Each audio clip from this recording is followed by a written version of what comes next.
You can log in.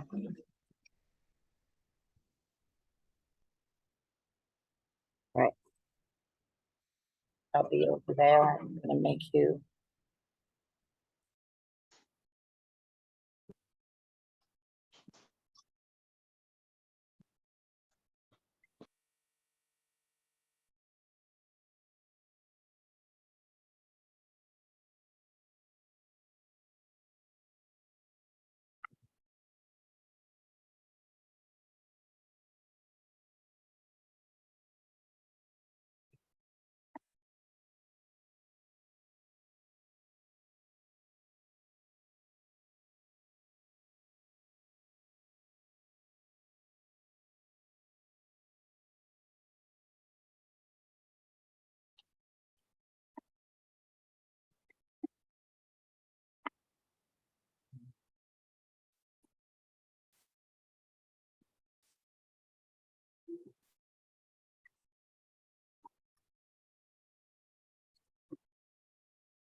No, that thing works. Wait. A lot? Yeah. Hmm.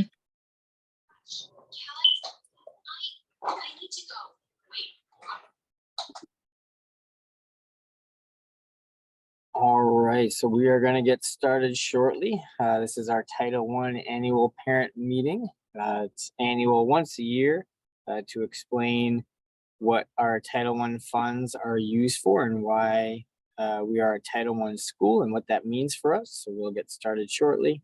Just seeing if any more people are going to be coming in on Zoom. It was in person and via Zoom, but obviously with the situation taking place with Hurricane Ian, majority of the people are online on Zoom as opposed to in person, which is understandable.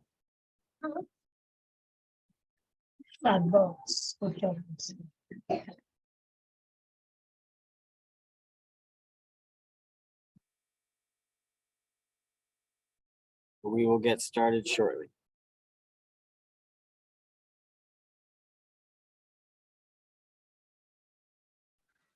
Those just joining us, please make sure you type your name and your child's name in the chat box. You can either private message Mr. Lupton or myself, or you can just message everyone with your name and your child's name for volunteer hours.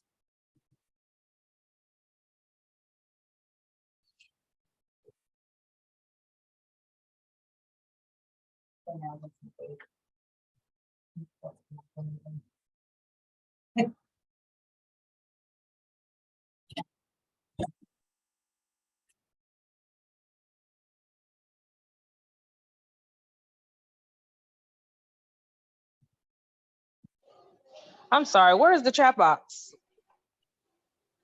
On the bottom of your screen next to where it should show participants and then it says chat.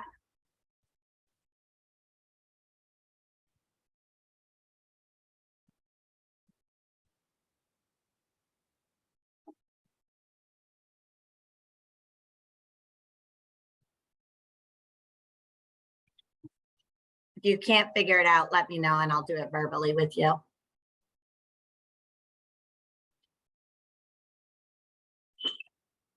I can't do it.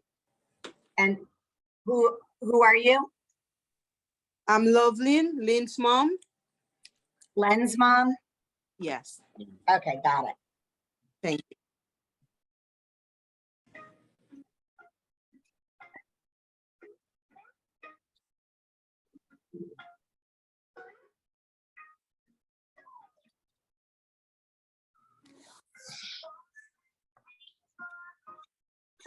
Well, we good. Hello, how are you? This. Hi, Sandra. No, it's not showing. It's asking to connect to his Bluetooth. No, I don't know what that's. No. You're connected.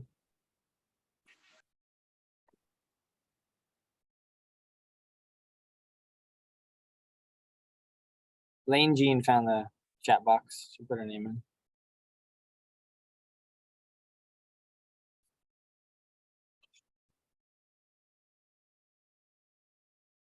All right. Well, I'd like to respect everyone's time, so we are going to get started.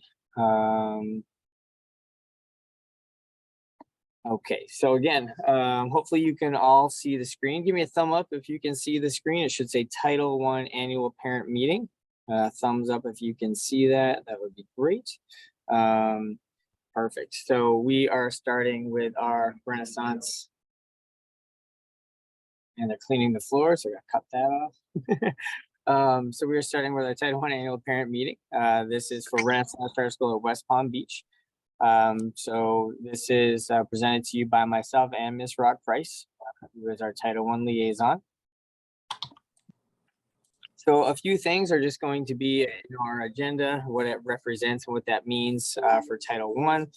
You know, what we all want for our children as educators, as you guys as parents as well. Then we'll be looking at what is Title I and what it is all about.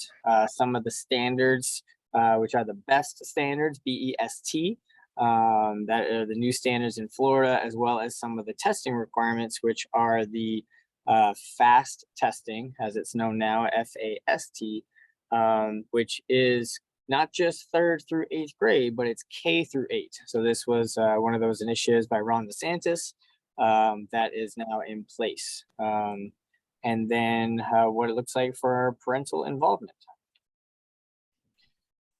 All right, so, you know, for our scholars, you know, we always kind of ask this question, you know, when they're younger, you know, what do you want to be? I want to be what when they grow up? You know, I want to be a firefighter when they grow up, an astronaut, you know, different things, you know, and, you know, I wish they would say teacher more, because that is definitely what we need, more and more teachers. And, you know, our scholars, we always want to support them in regards to this, no matter where they come from, what background, you know, where they are, we want them to feel successful and provide them that opportunity. And here at West, you know, that is something that we strive upon, especially with our scholars, to make sure that they are looking and have that concept of higher education. We talk about it from kindergarten. You know, we represent them with their classrooms. Like if you're in Miss Connor's class, you might be the Akron Zips. You know, if you're in Miss Dinnan, you may be the Owls in 1st grade. So again, we represent that all the way through. You know, you're in Miss Lewis, you might be the Knights. So we have that where they're talking about, you know, UCF, they're talking about their campuses. When they get to middle school, we do college trips. So we do it the 6th grade, 7th and 8th grade. Last year we went to FAU, we went to Lynn.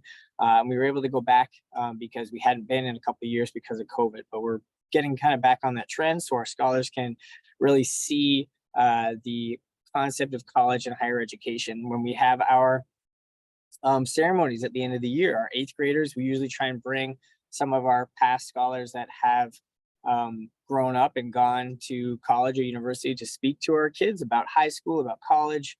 So we've had now, you know, our 1st year of opening, our kids are in their 3rd year of college, you know, and so we have students that are at, like I said, University of Miami, USF, UCF, UF. We have actually a couple that are working in aftercare that are with us, that are at Palm Beach State, or they're at Palm Beach Atlantic. You know, so we want them to kind of drive and have those opportunities when they're older as well. So, you know, we always kind of, from when they're young, from when they're little, to, you know, as they grow, kind of always nurturing them and asking them, you know, what they want to be to grow up, and then also kind of support that, because it changes, you know, as they go. So we want to make that dream a reality. You know, so what type of kind of person do you want your child to be? So if you guys can think in the chat box, or you can say out loud, just put in the chat box or say out loud, you know, what you want your child to be. Do you want them to be happy and healthy? Do you want them to be successful? Do you want them to be taking care of you and, you know, your social security, you know, making sure they're okay when you're older? You know, just put in the chat box what you want your child to be as they grow up. It doesn't have to be a profession. It could just be something, in anything in that regard. What do you want? What's best for your child? So go ahead and I'll just give you, about 60 seconds to go ahead and put in the chat box, or you can say it out loud, what you would like your child to be.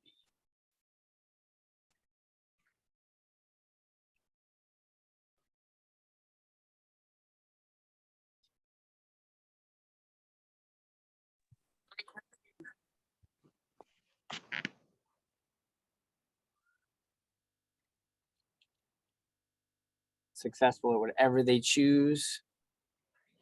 Want them to be proud. Yes, reach for the stars. Absolutely. Healthy and successful. Thank you for sharing.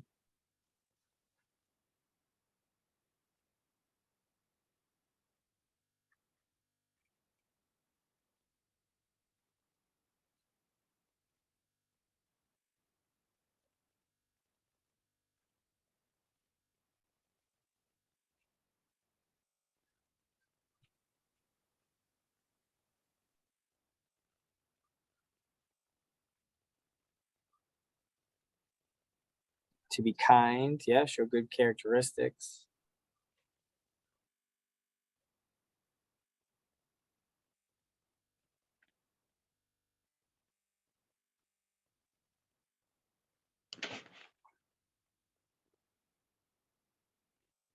Ultimately, we want our scholars to be happy. There you go. Happy, successful, healthy. Absolutely. We want our scholars to be happy and whatever they choose and whatever they want to do. Just like us, as you as parents, where you were a child to somebody, your parents wanted you to be happy in no matter what you chose. So they wanted you to be successful and resourceful. There you go. And in that regard, exactly that's what we're supporting our child with right now. That's the biggest thing. We want them to get the education that they deserve so that they can get those great foundational skills and be ready for when they make those transitions to middle school, high school, into the working world. And so just giving them that insight now, because kids are growing up faster than ever before. So we want to make sure that we provide that opportunity for them. So what we all want, we want the best for our children, a better future for them, to be more successful than ourselves in school and life, to be happy, to be good citizens. We talked about to being a good citizen, and you're looking at that social and emotional learning, to be respectful, kind, honest, hardworking, and of course make more money than we do, right? So they can take care of us. So we definitely want all these things for our children, which are some that you guys described as well. So education is so important when you're looking at earnings for our scholars, the earning and unemployment rates by educational attainment. So when educators do have a degree, they are more likely to earn more and have more opportunity at careers. So you can see that the unemployment rate is increasing for those individuals that don't have a high school diploma. Maybe they might be dropouts, or it might be someone that just has a high school diploma and they don't have much choice. When I even go through interviews in my process, some people, I get lots and lots of resumes for someone that might be an aftercare counselor, that a degree is not necessary yet. Whereas then from a teacher standpoint, it might be very less than, because it's individuals that have their bachelor's. So there might be more opportunities and more difficult for people to get jobs, because you're looking at that unemployment rate is when you have just a high school diploma or less than. So Every Student Succeeds Act. So this is the ESSA. So Every Student Succeeds Act came in around the Obama administration. So during that time, it used to be No Child Left Behind, if you remember, during the Bush era. Then it changed to ESSA, Every Student Succeeds Act. And it really hasn't changed under the Trump administration or into the Biden administration.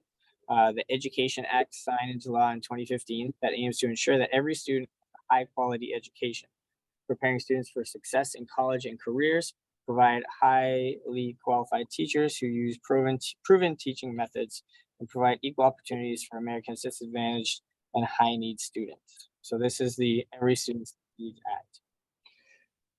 Title I is the largest federal assistance program for our nation's schools. So Title I schools, it depends on different states, it depends on different counties. But the goal of a Title I school is a higher quality of education for every child. So for example, in Palm Beach County, you have to be 70% or higher on the free and reduced lunch rate in Palm Beach County to be Title I. In Dade County, you only have to be 50% or higher, or in Broward, the same. But in Palm Beach, for our county alone, it's 70%. So the program serves millions of children in elementary and secondary schools each year. So with that, Renaissance Charter School of West Palm Beach, we are a Title I school. We have been for the last 12 years. What it means about Title I is even though this past year we were about 88% free and reduced lunch, it affects 100% of the school. So just because 88% of students are in free and reduced lunch, that 12% still are able to receive the same resources as the other 88%. So it affects everybody because, just because, let's say, for example, tutoring, we use our money for free tutoring and the resources and the equipment and the books and the programs. So we use all that for those things, but it's not like we just give it to the 88%. Everybody gets to utilize those different programs. So Title I works as the federal government provides funding to the state each year for Title I. So the Florida Department of Education sends the money to the district.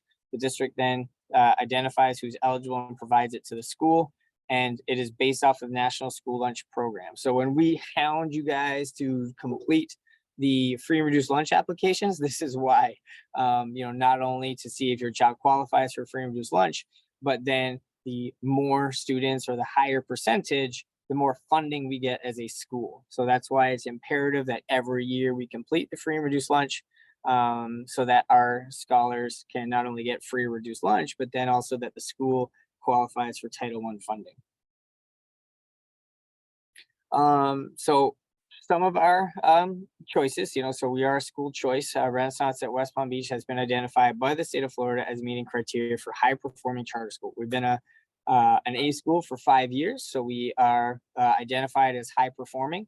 We are actually the highest ranking Title I charter school in Palm Beach County by the Florida Standard Assessment. So our school, there is 58 charters in Palm Beach County, and we are the #1 Title I school. Actually, in not even charter school, we're the #1 Title I school for Palm Beach County. That's including all your public schools. So only 4 schools that were Title I were actually A schools, and we had the highest percentage. And when you look at it on a state level, there is 1,813 Title I schools. We are number 38. So you're talking Duval County, Dade County, Broward County, Lee County, you name it, all around the state, Hillsborough County, all the way around the state. There's, like I said, 1,813 schools, we're 38, which is pretty impressive. Like I said, #1 in Palm Beach County, but 38 out of the whole state is quite an accomplishment. So our scholars work extremely hard. What this comes on is based off the FSA data, which is grades 3 through 8. So they have outperformed many kids in other Title I schools, but they've outperformed kids in regular schools as well.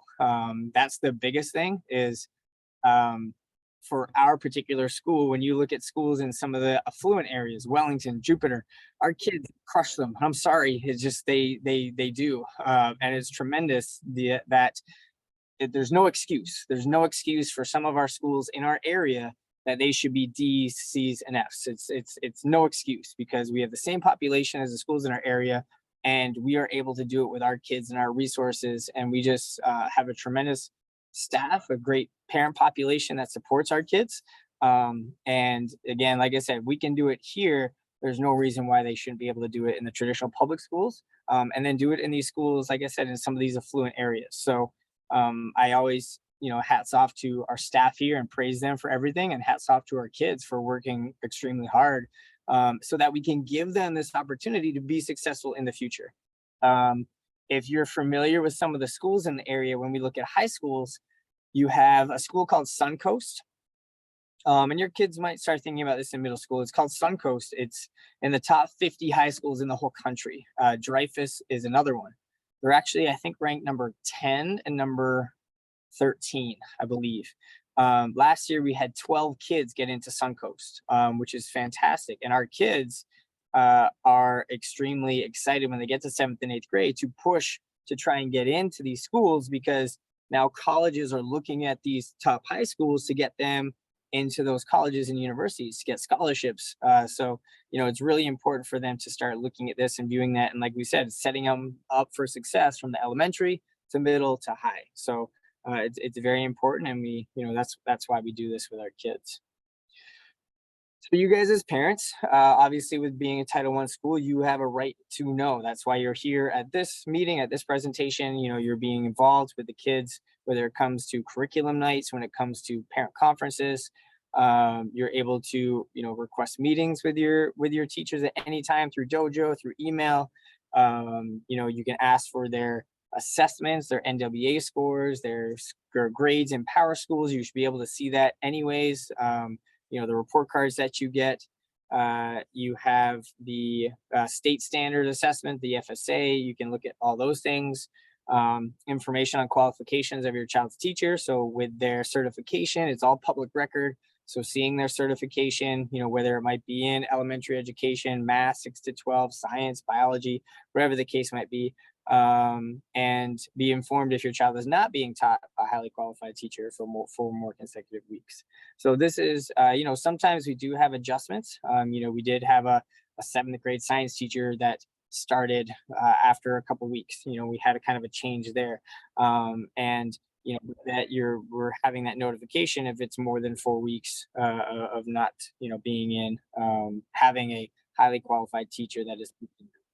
So parents have their rights to know, and we do have, and at the end I'll kind of show the couple documents, which are our parents' rights to know forms.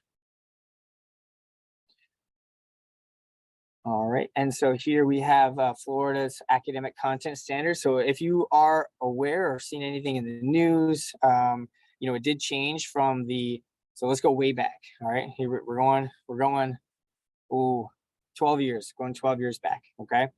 It used to be the Sunshine State Standards. Then it changed to the next generation Sunshine State Standards.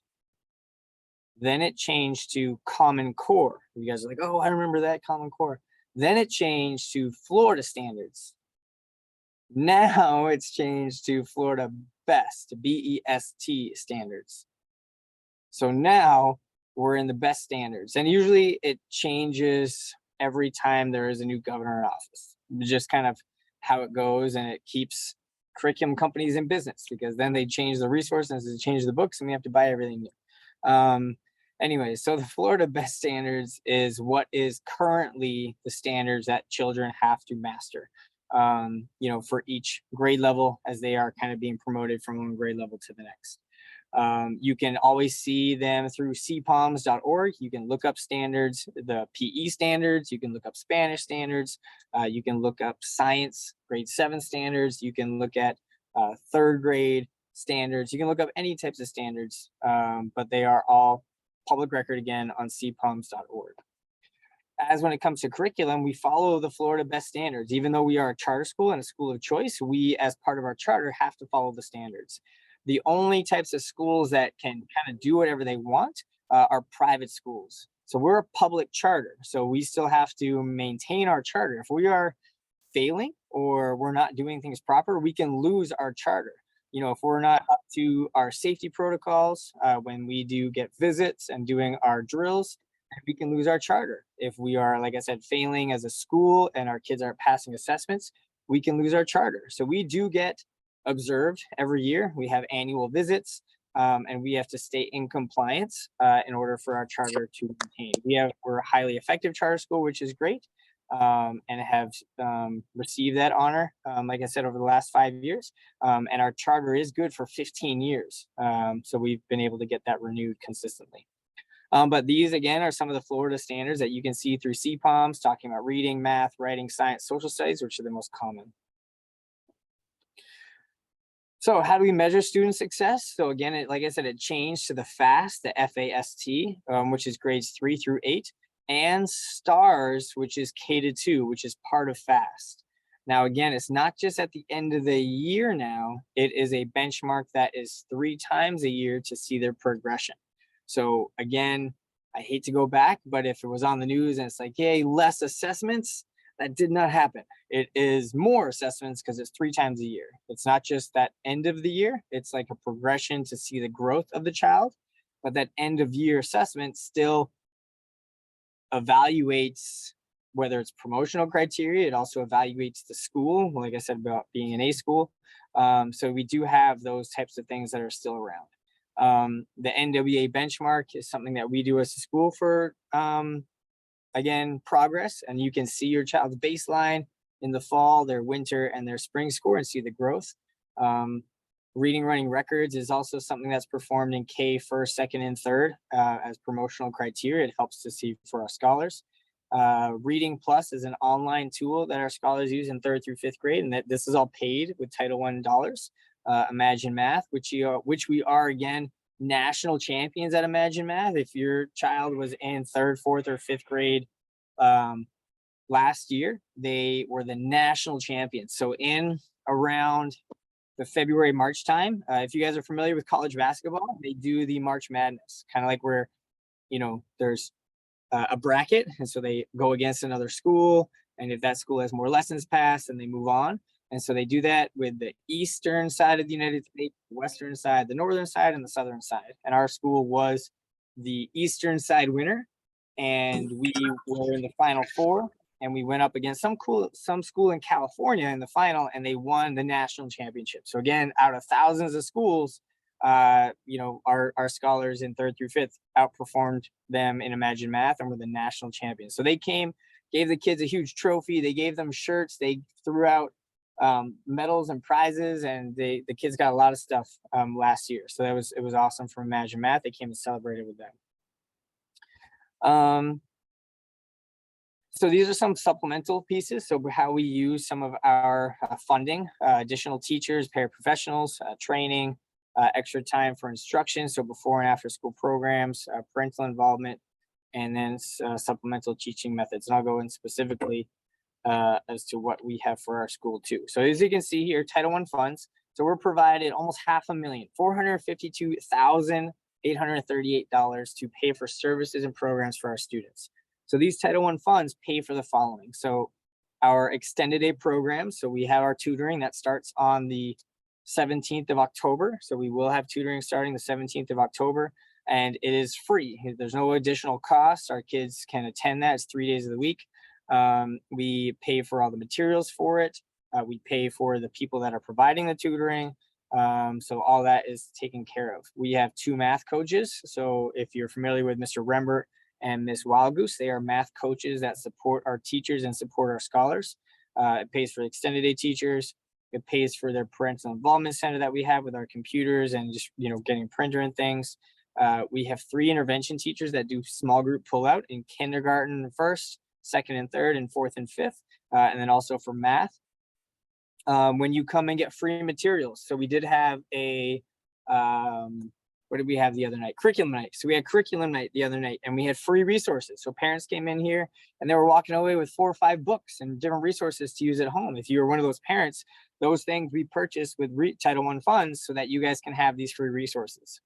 Online materials. So if you're using Lexia, you're using Dreambox, you're using iReady, you're using Reading Plus, you're using Imagine Math, you're using Gizmos, you're using any of those types of programs, they cost, you know, what, Reading Plus is about 15,000, iReady is about 20,000, Dreambox is about 9,000, Lexia is about 13. So all these different prices, they add up, but they're free for our kids. So we pay for the programs. It's a school license. They can use it in the summers, over Christmas break, any other time.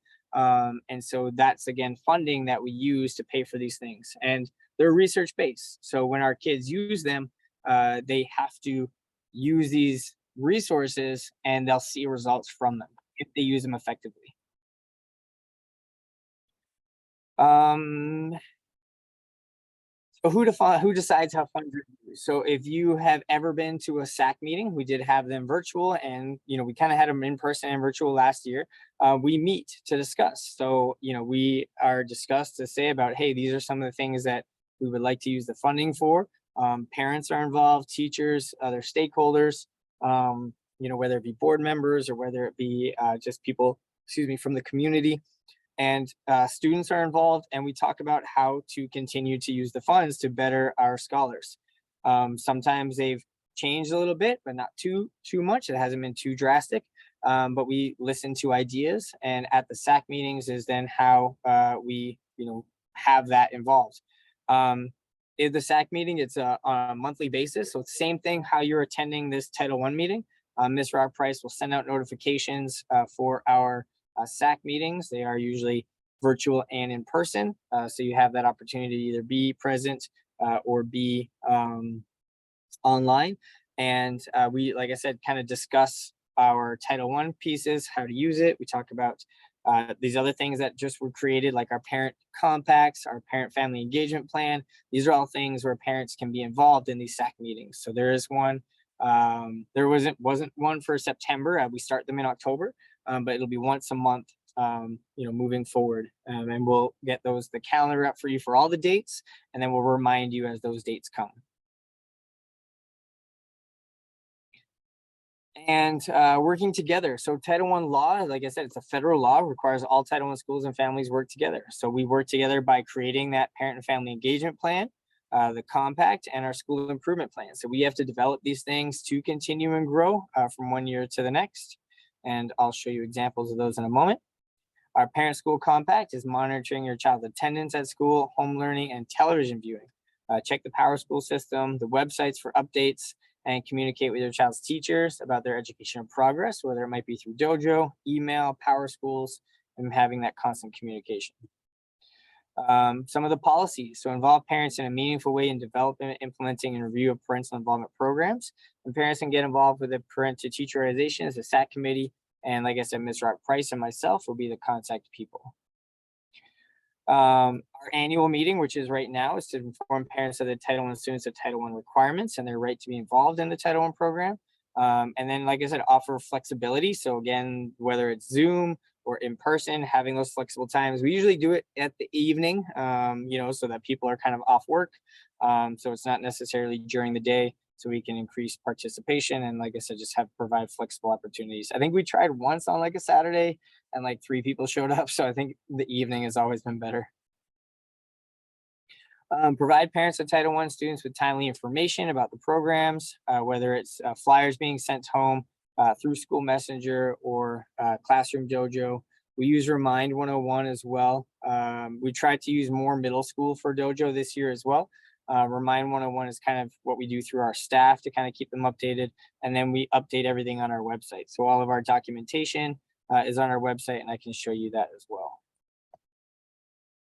So assist parents in understanding academic content, standards, assessments, and how to monitor and improve their child. So we do have monthly curriculum nights. So we did have our curriculum night for September, which you were able to come in and meet with a teacher, learn about the different standards and the resources used in the class. There'll be specific days where you can have teacher conferences. We'll actually have a night where you learn about online programs such as Power Schools, Lexium, Athletics, and we do literacy nights and math game nights. So our teachers are in here with the kids. If you've been to one in the past, you might come in as like a bingo game.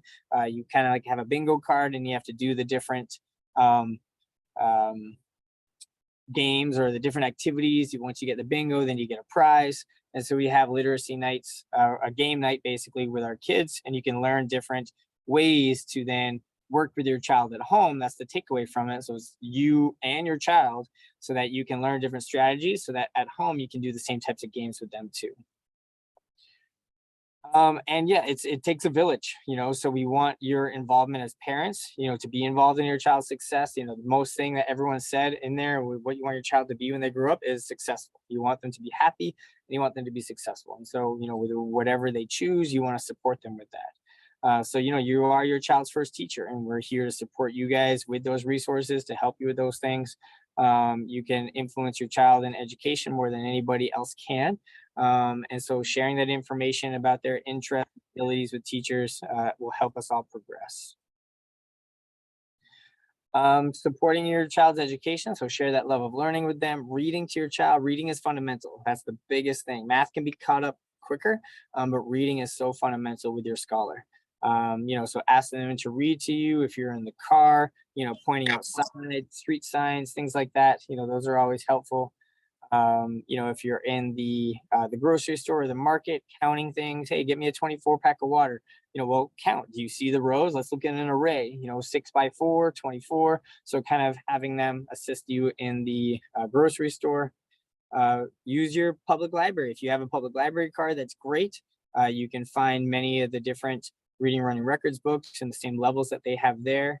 We have a media center here where parents can use the computer if they need to print off resumes, or if they need to use a printer, or go online to do career searches.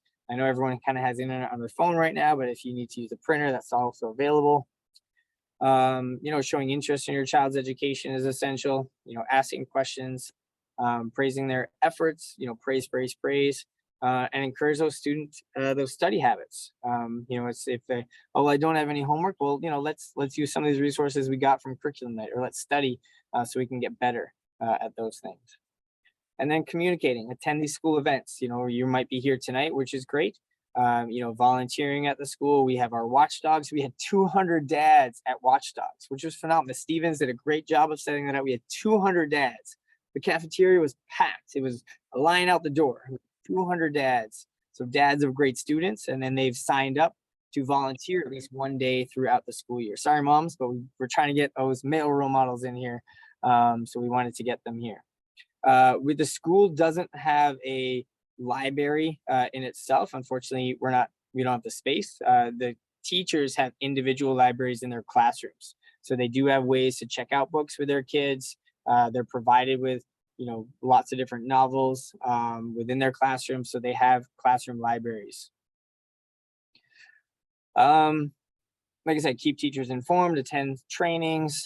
We do have a parent university, which is on Saturday, which will be starting up. We do usually like 3 days on a Saturday, and a parent can graduate from university and they learn about the 7 habits of families.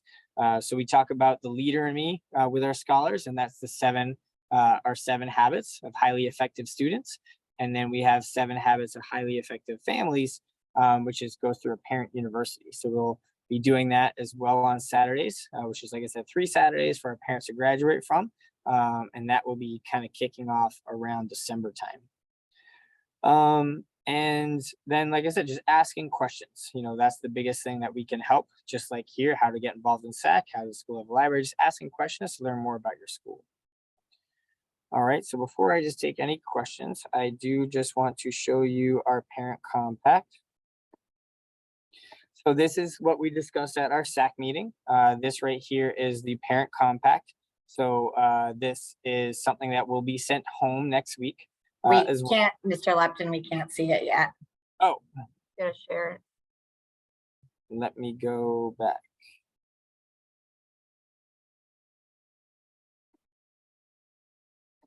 I was sharing the PowerPoint. Let me share my screen. Here we go. So this here is the school parent compact. So this here was created with our members of parents, our students, our staff, and other stakeholders to talk about what the school will do, what the parent will do, and what the child will do. This again, like I said, here is something that we would send home.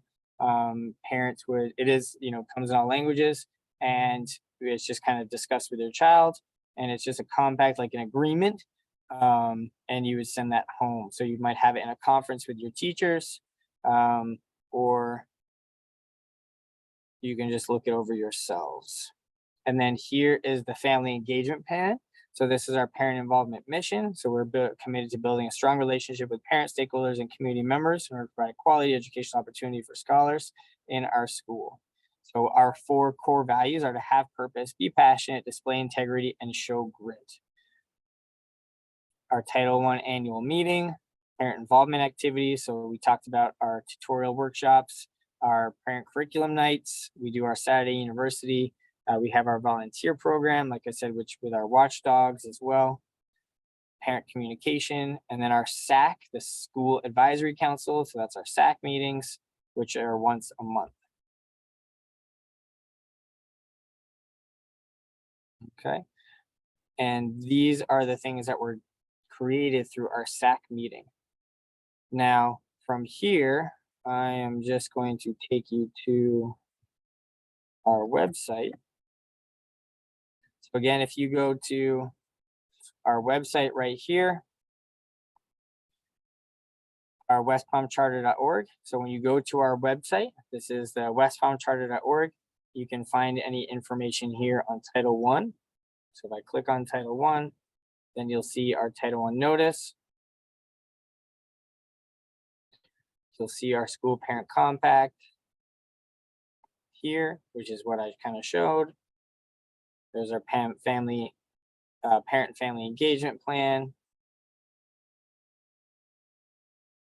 And then once we're finished here, we'll upload our annual meeting from tonight. We will upload that as well.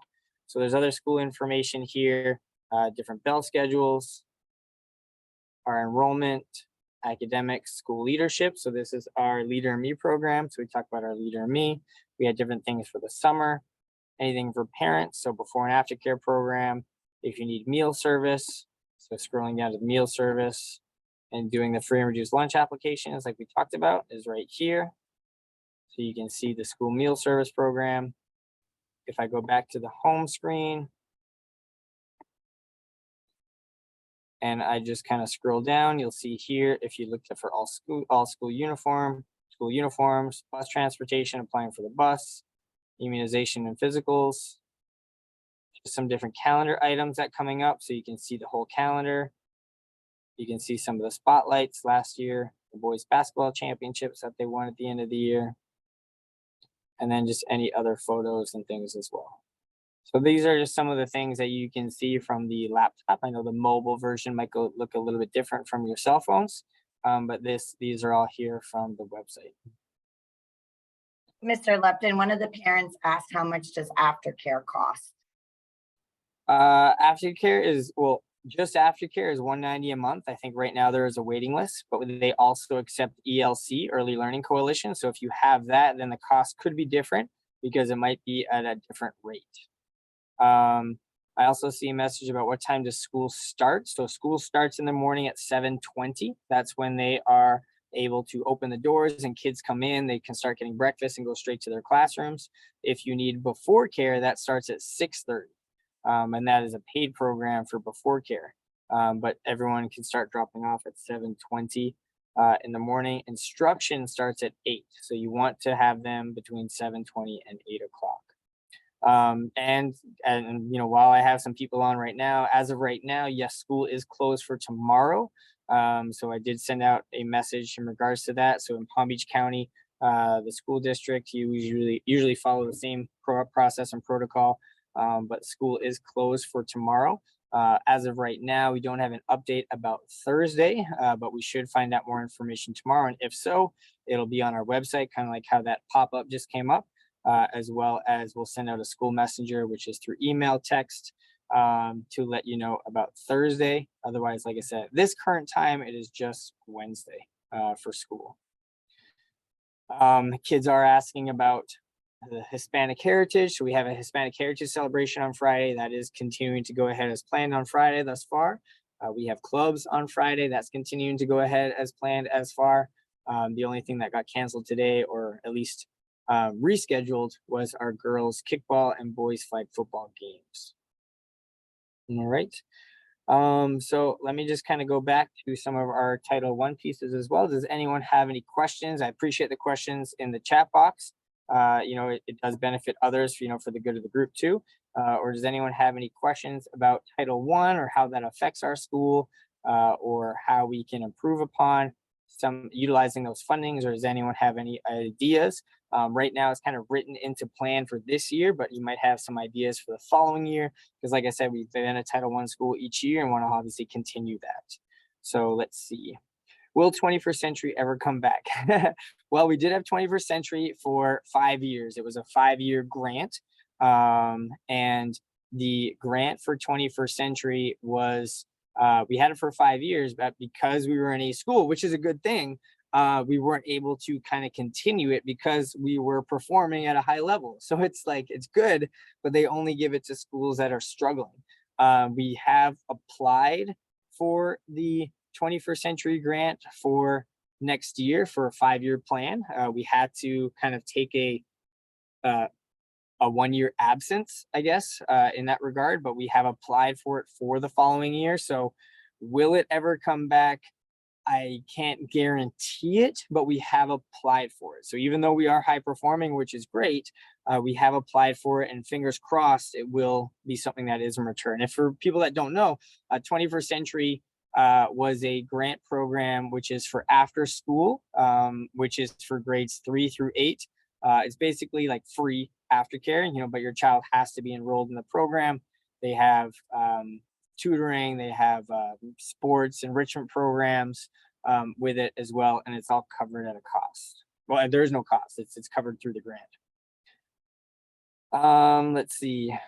Why can't 3rd grade cook? Well, we do have cooking and culinary classes for middle school. So we do not have an elective or a specialist class in elementary. A lot of it is time.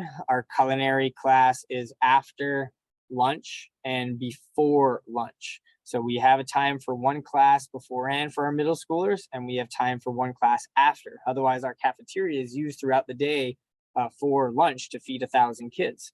So unfortunately, it's space for the size of it, and we want that opportunity for our middle school scholars to have culinary. So hopefully, like elementary would look to the future and something that they want to go into when they get into middle school. A lot of our middle school kids enjoy the culinary program and look to actually go to Gardens, Palm Beach Gardens, which has a culinary program in their high school. So they actually come and speak to them, and our culinary kids are going to South Tech Academy for a field trip because their high school also has a culinary program. So it is something that we like our elementary kids to be involved with. The idea maybe is to do a club in cooking for elementary. That might be something, because I know Miss Chin does a culinary class, but she could possibly do a club for elementary.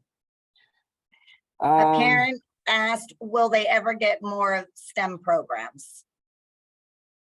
Yeah, so we do have STEM. Our Miss Villadero does STEM labs with our kids on the rotation. So she is, for elementary, she sees the kids every 2 weeks for your kids. So when they might have art for 2 weeks, then they might have PE for 2 weeks, then they have STEM lab with Miss Villadero for 2 weeks in elementary. Then when they're in middle school, they actually have a STEM class that they follow as an elective choice, as well as our kids that are keeping up with their grades can kind of skip and move into 8th grade advanced, or even move into biology. So we have 7th graders that are in 8th grade advanced, and then 8th graders start doing biology, which is a high school credit class. So we have kids that, when they get to middle school, they might be technically in 8th grade, but they're doing algebra, geometry, biology, African-American history, Spanish. So they're basically finishing 9th and 10th grade classes while they are in 8th grade. So there is those opportunities for them, and they start kind of doing those when they're in 6th and 7th grade, doing 8th grade classes. And then when they're in 8th grade, they're doing high school credit classes. Tutoring starts, after school tutoring starts October 17th. So our extended day program will start October 17th. And that is for reading and for math. And then our Saturday university program for our scholars will start in January, which is on Saturday from 9 to 12. And that's grades extended day. So tutoring is K to 8. And then Saturday university is grades 2 through 8. Yes, we do have tutoring. So math tutoring we have, and reading and math. We also have specifics as well. So some teachers might call you as parents for science tutoring. Some of them might call you for civics tutoring. Some of them might call you for writing tutoring. So we do also have specifics depending on the teachers as well. Do we have to get approved for it like we did last year? I know there was a flyer that went out, and Yes, we'll send a flyer home for those scholars that are maybe below the 50th percentile for NWEA. That's actually going to be, well, it was supposed to go out this week, so hopefully it'll still go out this week. If not this week, it'll go out on Monday. But yes, the plan was to be sending them out this week with our kids. Can advanced third graders like Mr. Spencer's class cook? Well, again, we could have an opportunity for a cooking club. I'm glad there's an interest for that. As of right now, for classes wise, like built into their schedules, we just have it for middle school. Is there any way sixth graders could take classes such as Mr. Longmore's seventh grade class? So for example, if there are sixth graders in math, they would get into pre-algebra based on their state assessment scores. So if they were scoring a level 5 for math when they were in grade 5, and in grade 6, their math pathway has changed. So they would be in grade 6, but they would be taking pre-algebra, which is an 8th grade class. So then when they're in 7th, they would take algebra. Then when they're in 8th, they take geometry. So it depends on the child's state assessments for math and their placements. If they were level 1, 2, 3, then they would be maybe in intensive math, or they might be in regular math, but they wouldn't be in the advanced. I put money on my son's meal account and never use it when it keep on coming off. Can you tell me why? Money on my son's meal account and never used it, but money keeps coming off. Can you tell me why? This is for Ms. Blair. If you'd like to contact Denise Torres, she oversees the lunch programs for students. That's D Torres at westpalmcharter.org. The money that you might have put on the account.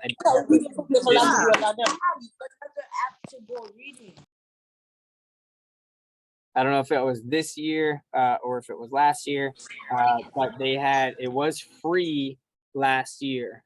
After June 30th, 2022, COVID no longer kind of existed with everyone having free meals.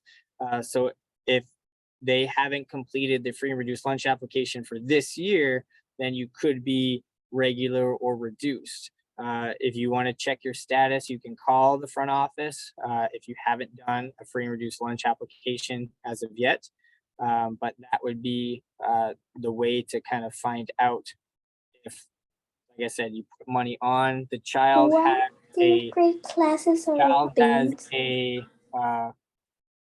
A QR code or like a tag that they get from their teacher every day. They bring, and in the cafeteria, they scan it. So if your child is getting lunch or if they're getting breakfast, they're using their QR code through the line that the teacher, again, gives them when they come into the cafeteria. Let's see.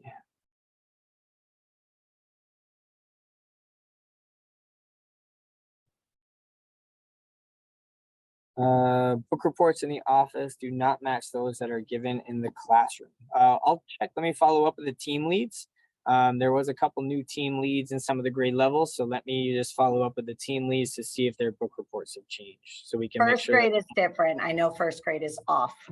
Okay, so let me make sure that we have the right ones in the office and we're not making copies of the old ones. So let me make a note of that. I made copies like for each of our households, including the grandmas, and they were totally wrong. So I just wanted to.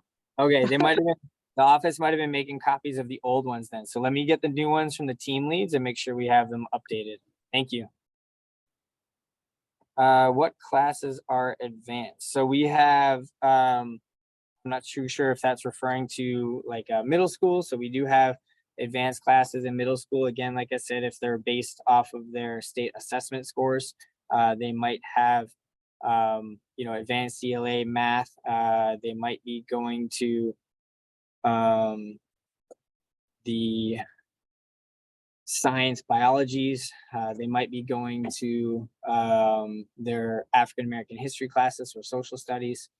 They might kind of have those different pieces where they might be in advance for middle school. In elementary, in first, second, third, and fourth and fifth, they do have like an advanced class where, again, based off like their NWEA and FSA performance, as well as teacher recommendations, they can be in that advanced class. They don't have to be gifted.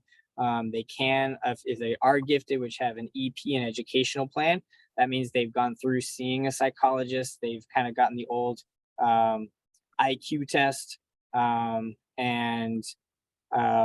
kind of gone through that process where they might have an EP. So with that, then they might be in an advanced class in the elementary setting per that as well. Let's see. How many books should scholars read in middle school?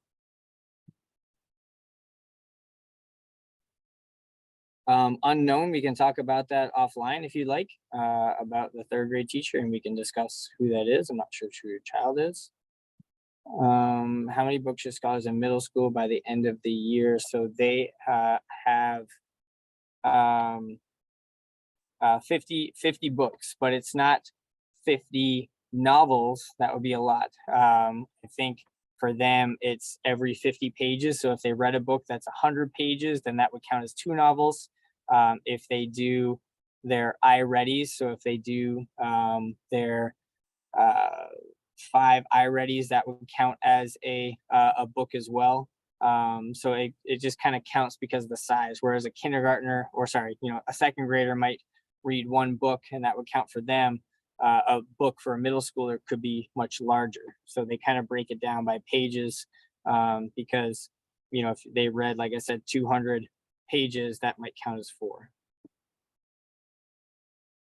But 50 is the goal, end of year, 50. Is there an opportunity for middle school students to have their own student newspaper gazette? I know that the National Junior Honor Society does a newsletter. So I'm not sure if Olivia has looked into that or been an option for National Junior Honor Society. I know Miss Kelso, who oversees that with Miss Wild Goose, has sent out kind of flyers. I had a couple kids actually just come to me after school asking me to kind of like give them a recommendation for National Junior Honor Society. Also, did Olivia show you the backpack that she won with her live school points, so that she brought that home on Friday? Hopefully she showed you that. But yeah, they do. I know they have done it through the National Junior Honor Society, and they've kind of sent it out to their middle school population. So if she wants to participate in that, if that's something that she'd like to do, that could be an opportunity or an option. She can get I can get one from Ms. Kelso and give her the application if she'd like to join the National Junior Honor Society. I can do that for Olivia. All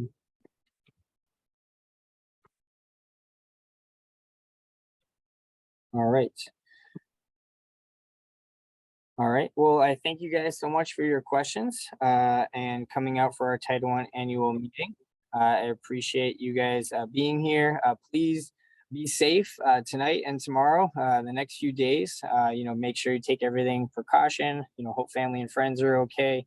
And, praying for everyone to, go through this safe and sound. And we will keep you posted on school about Thursday. As of right now, it is closed tomorrow. And we will check in regards to Thursday and the rest of the week. So again, thank you for attending our Title I annual meeting. If you have any personal questions or anything, please feel free to stay online if you'd like, and we can talk about that further as well. Thank you, everybody. Have a great night. Mr. Lumpkin, I know last year you guys were collecting the like soda caps. Oh yeah. For Ronald McDonald's. Are you guys still doing that? Yes. Yes, we are. Okay, so just turn it into the front. Yes, if you want, you can drop it off at the front office. Mr. Campbell, who is like our Leader in Me program, he was collecting that. They did like a class, different class competitions. But as of right now, we're just kind of collecting it as a school. So yes, you're more than welcome either to bring it into the homeroom teacher or you can drop it at the office. Okay, and then also, I know in the beginning of the year, you guys were asking, reminding families that different teachers needed like different supplies, and I noticed that Miss Carlson wanted reusable like bottle caps. I'm collecting those as well, but I don't want to overdo it. Okay. So, will she send like a message saying, "Hey, stop, that's enough," or? That was bottle caps? I'll check Yeah, with she her. said Okay. colorful bottle caps. Yeah, so I just don't want to overdo it because I've been collecting them, and Oh, Our club full. okay. Well, thank you for that. I'm not too Our sure. club. I'm not too sure if they're, if she still has them or, but Miss Rock Price can check into that. If she hasn't said anything, I don't see why not. okay, cool, awesome, thank you. You're welcome. Our club full.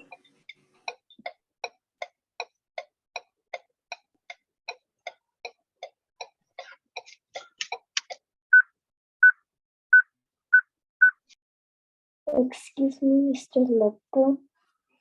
Yes. Our club full. Say that again.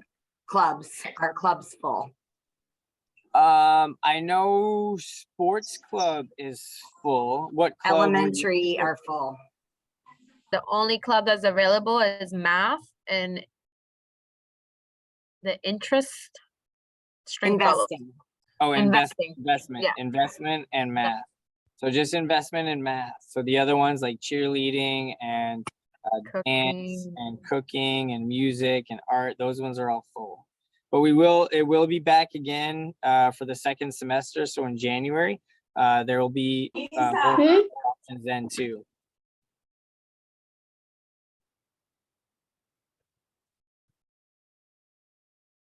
Okay. What was your name? So I can make sure that you get into a club next semester. They logged off.